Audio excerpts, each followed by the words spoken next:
أهلا بيكم في الجزء التاني من مسلسلنا. وقفنا في الجزء اللي فات لما صهيون طلعت من السجن وراحت تزور قبر ابنها، وشافها سيول اللي كان بيزور قبر عيلته واداها مظلة عشان المطر، وبيسيب لها المظلة وبيمشي. بعدها بتروح صهيون على بيتها وبتحضنها والدتها وهي بتبكي من الفرح، وبتقولها إنها لازم تعيش حياتها وتكون قوية، وإن هي وأختها يوري هيفضلوا جنبها ومش هيسيبوها.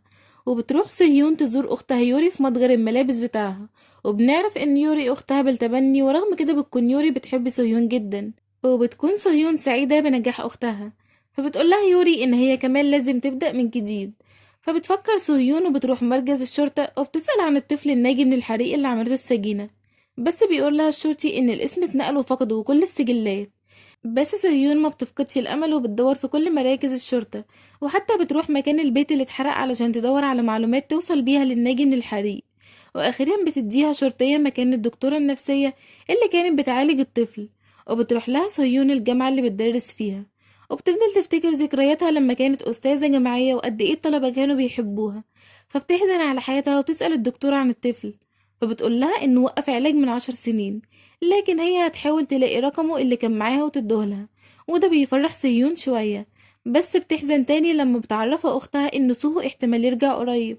فبتفتكر لما كانت في السجن وبعتت له ورقة الطلاق مع يوري علشان يوقعها، وبتروح بيتها القديم وبتدخل وهي بتفتكر كل ذكرياتها فيه مع ابنهم وسوهو، وبتتخيله في كل مكان وهي بتبكي في حرقة وهي ماسكة هدومه وألعابه، لحد ما بتروح عليها نومة. ولما بتصحى بتمشي وهي بتقفل الباب بتسمع صوت صفارة القفل، وده معناه ان الباب اتقفل. فبتفتكر انها سمعت نفس الصوت ده يوم الحادثة، بس بيقطعها اتصال الدكتورة اللي بتعرفها انها لقت عنوان الولد. فبتاخده منها سهيون وبتروح على بيته، بس بيعرفها زميله انه في الشغل دلوقتي وبيديها عنوان مكان شغله.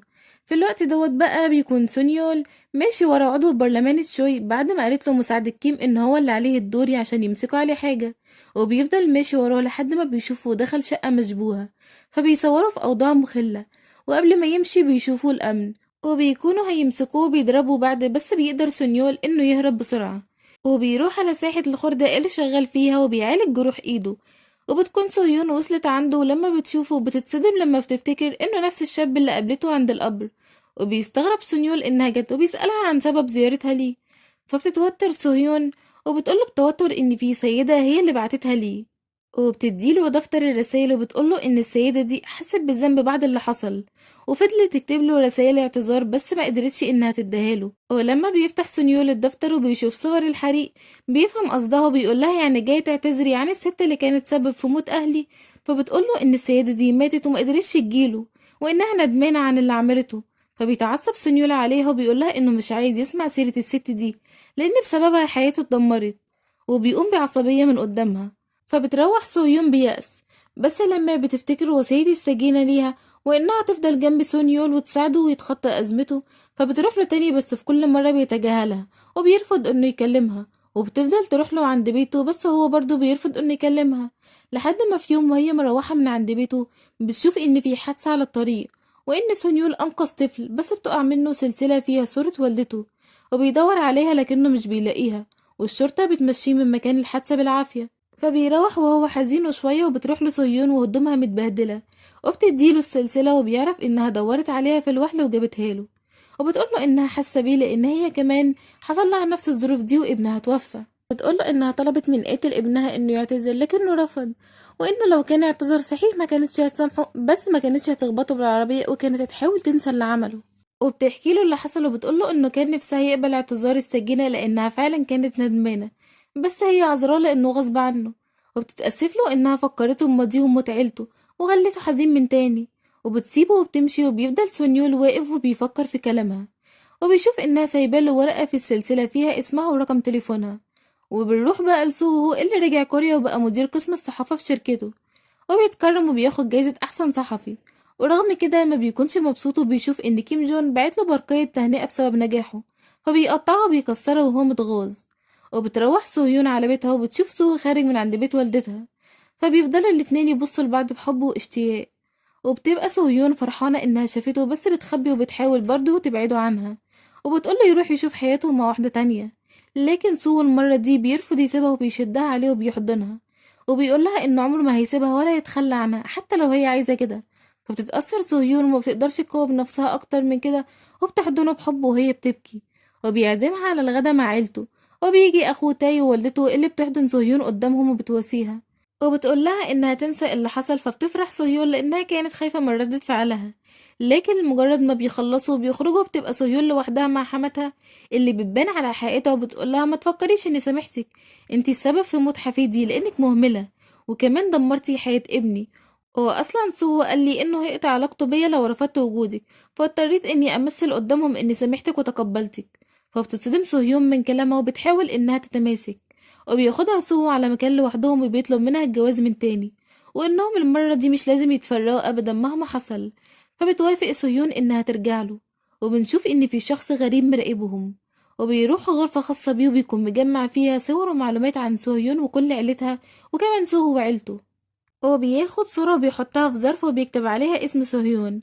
وبتروح سهيون وسوهو بيتهم القديم وتقابل جارتهم وابنها، وبتسلم عليهم وبتبص للطفل بحب لأنه بيفكرها بابنها. وبتدخل بيتهم وجارتهم بتبصلها بطريقة غريبة. تاني يوم في شغل سوهو بيطلب منه مدير المحطة إنه يطلع مع سهيون في لقاء تلفزيوني علشان يجذبوا مشاهدين، بس سوهو بيرفض علشان نفسية سهيون. وبتكون سهيون قاعدة مع عيلتها وبيجيلها تليفون من منتج البرنامج وبيقولها فيه إنه عايزها تظهر مع سوهو في البرنامج. فبتفكر سهيون ورغم إنه صعب عليها بسبب كلام الناس، بس بتوافق على العرض علشان سوهو، لأنها نفسها تقدم له حاجة زي ما بيساعدها دايما ودي أقل حاجة ممكن تعملها له. وفعلا بتروح معاها القناة، بتسألهم المذيع عن ابنهم، وبيقول سوهو إنهم مش ممكن ينسوه بس بيحاولوا يتأقلموا من جديد. وبتتوتر سهيون بس بترد بإنها بتحاول تعيش حياة كويسة علشان ابنها يكون فخور بيها. في الوقت ده بيوصل الشاب الغامض لمكان القناة التلفزيونية، وبيسلم الظرف للموظفة هناك وبيقولها تسلمه لسهيون. وبتاخده الموظفة وبتحطه جنب شنطة سهيون، وبيخلصوا اللقاء وبتروح سهيون تقعد لوحدها في الاستراحة، وبتشوف تليفونها وبتلاقي اتصال فايت من سونيول. فبتتصل بيه وبيتردد وبيقولها انه فكر، ورغم انه مش واثق انه هيقدر يسامح الست اللي قتلت عيلته لكنه عايز يقرأ رسايلها. فبتقوله سهيون انها هتقابله وهتبعتله العنوان. ولما بتبص جنبها بتشوف الظرف جنب شنطتها ومكتوب عليه اسمها، فبتفتحه وهي مستغربة وبتتصدم صدمة عمرها لما بتشوف صورة جوزها سوهو مع واحدة ست في وضع حميمي وهو بيخونها، لكن ما بتكونش وش الست دي باين. وبنرجع بقى للشاب الغامض اللي بعد الصورة، وبنعرف ان هو ابن جي وونج اللي قتلته سهيون لانه قتل ابنها. وبتطلع تدور على الشخص اللي جاب الرسالة بس ما بتلاقيش حد، وبتروح مع سوهو بتحاول تتعامل عادي، بس بيحس سوهو انها متغيرة، ولكن بيفكر انها متوترة بسبب البرنامج. وبتوصل والدتها واختها لانهم كانوا عازمينهم على العشاء، وبتبصلهم سهيون وبتشوف انهم سعداء بيها لانها بدأت تتحسن. وبتلاحظ يوري اختها انها متغيرة وفيها حاجة، فبتحاول تخبي عنهم اللي عرفته، وبتتجنب سوهو بتحجج انها تعبانة. وبتفضل تتخيل جوزها مع الست التانية وبيكون عندها فضول تعرف هي مين. تاني يوم بتروح سهيون تتطوع في الشغل في دار مسنين، وبتفضل سرحانة وبتفكر مين اللي بعت لها الصورة وايه مصلحته. وبتشوف ان وقت تصوير الصورة كان هو نفس اليوم اللي سوهو جالها فيه السجن وانفصلت عنه.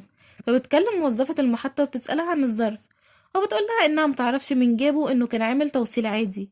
فبتبص سهيون للصورة لحد ما بيجيلها سونيول لانها طلبت منه يقابلها في مركز الرعاية علشان تديله رسايل، بس بيسمعوا صوت مخانقة. ولما بيدخلوا بيشوفوا شخص بيحاول يتهجم على والدته الكبيرة علشان ياخد منها الدفتر المصرفي بتاعها. فبتزعقله صهيون بس الشخص ده بيزقها، وبيمسك فازة زرع علشان يحدفها عليها، لكن بيجي سونيول وبيفاديها وبتيجي الفازة عليه، وبيبص لابن الست بغيظ وبيضربه جامد. وبتيجي الشرطة وبتحبسهم هما الاتنين، وبيسألوا سونيول لو في حد يضمنه، لكن قالهم انه ملوش حد. بس بتيجي سهيون وبتقول انها الوصية وبتضمنه، وبتخرجه وبتعزمه على الغدا، وبتجيب له اكله وبتقوله انه كان لازم يوافق على التصالح مع ابن الست ويكون اهدى من كده في ردة فعله علشان ما يتسجنش.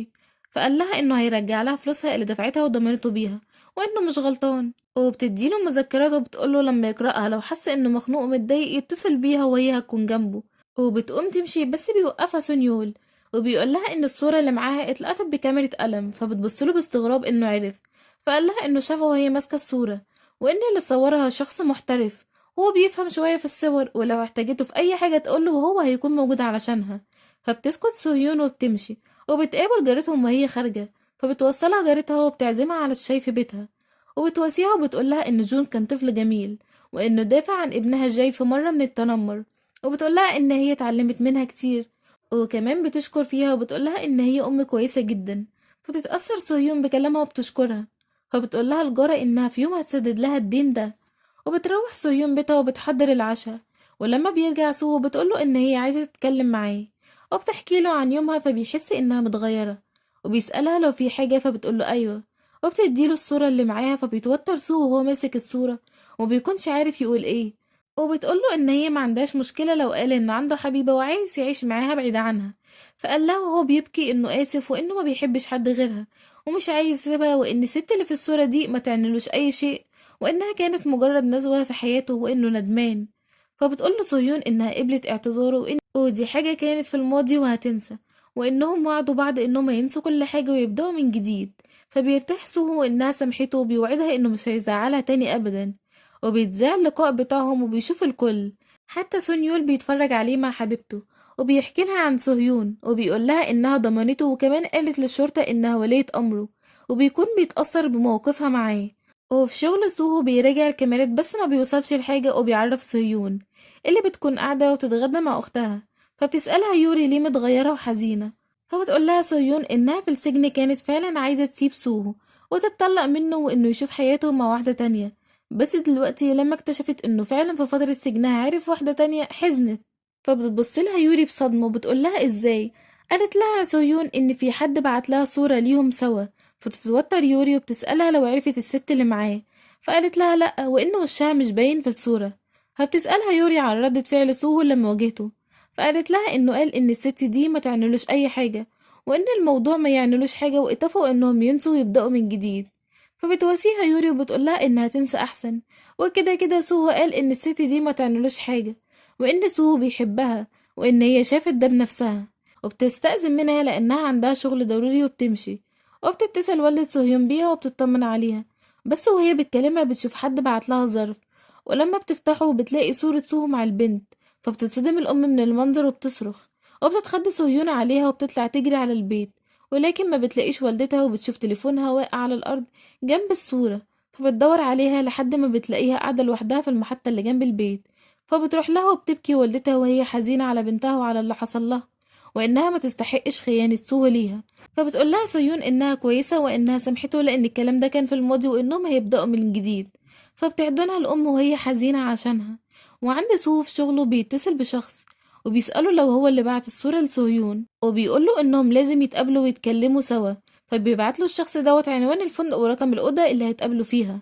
وبنروح لسونيول وهو في دار الأيتام اللي كان فيه الشاب الغامض، وبيطلب من مديرة الدار الملف بتاعه، وبيكون بيدور على الشخص اللي بعت الصورة لسهيون، وبيشوف صورته وبيفضل باصص لها شوية، وبعدين بيتصل بصديقته واللي بتكون هاكر وبيبعت لها صورة الشاب، وبيسألها لو عرفت حاجة عنه، فبتقوله إنها مش لاقية معلومات عنه ولا محل إقامته لأنه حتى ملوش تأمين طبي، فقال لها تدور في سجلاته الجنائية. يخرج من دار الأيتام وبيمشي، وبيكون في عربيتين ماشيين وراه بيراقبوه، وبتروح سهيون قدام شركة سوهو وبتتصل عليه علشان يتقابلوا، فبيقولها إن لسه عنده اجتماع، وطبعا ما يعرفش إنها قدام الشركة. فبيخرج وبتشوف سهيون وبتمشي ورا لحد ما بيدخل الفندق، وبتدخل وراه وبتستخبى، وبتشوفه وهو داخل الأوضة، وبتتصدم لما بتشوف إن الست اللي داخل عندها هي جارتهم.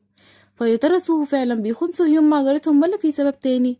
وايه علاقة سونيول بالشاب الغامض؟ خلينا نعرف في جزء ليه. استنوني، باي باي.